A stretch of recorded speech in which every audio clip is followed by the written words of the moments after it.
A graça e a paz do nosso Senhor Jesus Cristo. Aqui é o irmão Ederson e este é o canal Verdade da Fé. E hoje vamos tratar sobre um assunto muito interessante, que é aquele que os trinitarios dizem assim: Ah, Jesus é um filho eternamente gerado. Tudo bem. Vamos tratar sobre esse assunto aqui e saber se realmente ele é um filho eternamente gerado.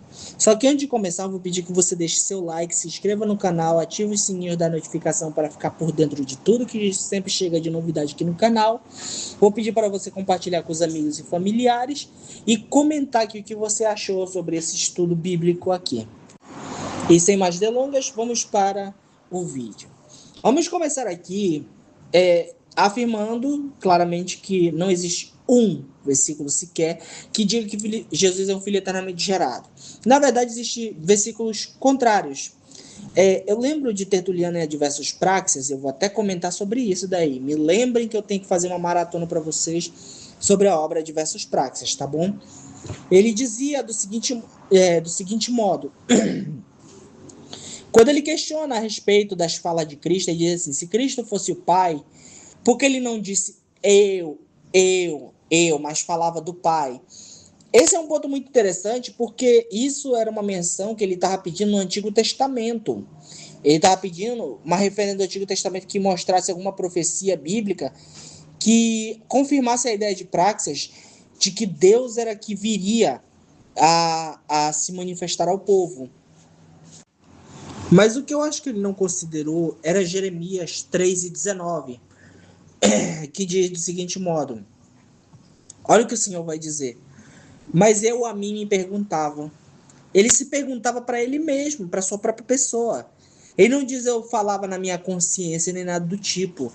Ele não diz eu pensava. Ele falou que ele se falou para ele mesmo. Ele disse assim: como te porei entre os filhos e te darei a terra desejável, a mais formosa das heranças das nações. E respondi. Ele mesmo se pergunta para ele como ele vai se pôr a si mesmo entre os filhos. Quando ele diz isso, já entende-se que ele não está entre os filhos, o que quer dizer que não é filho. Aí diz: e te darei a terra desejável, mais formosa herança das nações. E respondi. Ele mesmo se responde. Ele pergunta a si mesmo como porá ele mesmo. Ele está perguntando para ele, não é para outra pessoa. Ele está perguntando para si mesmo. Como te porei entre os filhos. Quer dizer, ele está perguntando para si mesmo. Vou simplificar, como você estivesse perguntando, como é que eu vou entrar na filiação para herdar essa terra? Ah, já sei. Ele mesmo se responde: Pai, me chamarás e de mim não te desviarás. Viu como é? Deus se pergunta a si mesmo como se porá ele mesmo, porque foi para ele a pergunta, entre os filhos. Ele não apenas pensou, ele não apenas arquitetou, ele se perguntou. E ele mesmo responde: Pai, me chamarás e de mim não te desviarás. Isso me faz compreender que realmente as coisas de Deus são loucas para os homens. Deus escolheu as coisas loucas do mundo para envergonhar as sábias. Então,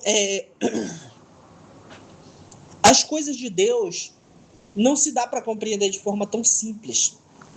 Não se dá simplesmente para dizer, tinha outra pessoa com ele porque é a lógica. Mas, meu Deus, está claro que o texto ele perguntou para ele mesmo. Isso que ele ainda está se perguntando como se poria entre os filhos. Entende? O que quer dizer que ele não estava entre os filhos. Se você observar alguns textos muito bons para fortalecer essa ideia, você vai ver que as referências mais práticas são essas daqui. 2 Samuel 7,14 é mencionado no livro de Hebreus, capítulo 1. É dito assim: eu lhe serei por pai e ele me será por filho. É uma referência, claro, a Cristo, mas olha o que ele diz: eu lhe serei por pai, quer dizer que ele não é. E ele me será por filho, quer dizer que não é. Quando você vai em Salmos 2,7, ele me disse: tu és meu filho, eu hoje te gerei. Aí eles pensam: tá aqui, ó, já é filho dele. Tá, o problema é que o hoje é que tá matando aqui. Por quê? Veja bem, para mim dizer que ali já significa que Cristo já é filho lá no céu, na eternidade? Eu vou ter que dizer que nesse momento exato do Salmo, nesse momento temporal agora, que ele foi gerado. Porque ele disse hoje. Então, isso é uma clara profecia para Cristo no futuro. Esse hoje só se vai cumprir no futuro. Lembra o que Pedro diz na sua segunda epístola, capítulo 3, que para Deus 1000 anos é como dias e 1000 dias como é, é, é, 1000 anos como um dia e um dia como 1000 anos. Quer dizer, Deus, ele não está limitado ao tempo. Então, hoje para ele pode ser daqui a 1000 anos. Essa é a lógica. Então, hoje te gerei, não tem problema nenhum que vai implicar na ideia que o Filho é eternamente gerado. Na verdade, literalizar esse texto, sem considerar a presciência divina e a eternidade de Deus em si mesmo, vai implicar em alguns problemas muito graves. Na afirmação de que Cristo foi gerado naquele momento dos Salmos. Viu como é problemático essa questão? Só que o que reforça essa ideia é isso daqui, ó. Presta muita atenção. Lucas 1,32. Quando Maria está grávida, o anjo diz para ela: este será grande e será, olha só, será chamado Filho do Altíssimo. Essa palavra será chamado vem do grego kletezetai, que é um verbo, é a forma do verbo kaleo. Ela é futuro. O verbo kaleo é ser. Kletezetai será chamado. Só no futuro. E o que reforça essa ideia de que esse kletezetai ele é algo futuro. Você vai observar aqui, ó, no mesmo capítulo 1, no verso 76, o cântico de Zacarias, ele diz assim: tu, menino, serás chamado profeta do Altíssimo.